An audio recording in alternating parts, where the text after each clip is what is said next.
A man without kindness is already dead. A man who helps others rises like the sun after a storm. The son of the sea who became a pillar of the land. Long before roads were carved through forests and before iron birds crossed the sky, there lived a powerful sea trader known as Kalima Wamawuzi. His boats ruled the waters where the great ocean kissed the land. He traded salt, fish, copper, palm oil, and stories from faraway shores. People feared his anger, respected his wealth, and whispered his name like a warning.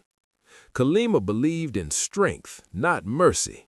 To him, a weak man was already dead. The child found after the storm. One season, the sea grew angry. The wind screamed, the waves rose like mountains, and even the bravest sailors trembled. When the storm finally rested, Kalima's men went to inspect the shore. Under a broken rock where seawater still fell like rain from above, they saw a young man sleeping as if guarded by unseen hands. His body was scarred, his breath weak, but his heart still beat strong. A warrior named Lukanga spat on the sand and said, "This one is a spirit child. He came from nowhere, killing before the sea the man's payment." Kalima stepped closer, his eyes sharp like a spear. "The ocean gives nothing freely. End his life and return him to the waves." Before the order could be obeyed, an old porter named Sabunya, bent with age and wisdom, raised his walking stick. "No, my master," Sabunya said. "A man who survives the anger of the sea carries a message. If you kill him, you may kill a blessing meant for your house." The man grew silent. The sea whispered again. After a long pause, Kalima said, "Let him live. He will carry loads, clean the decks, and sleep where dogs sleep. If he fails, the sea will take him back." The young man was awakened and asked his name. "I am Malando," he said softly. "I have no home." The years of sweat and silence. Malando worked without rest. He lifted salt until his hands bled. He offloaded heavy goods while others complained. When insulted, he bowed. When beaten, he remained silent. At night, he sat near the fire, listening to elders speak of trade, leadership, patience, and the spirits of the ancestors. Sabunya often whispered to him, "Power grows quietly, like a tree beneath the soil."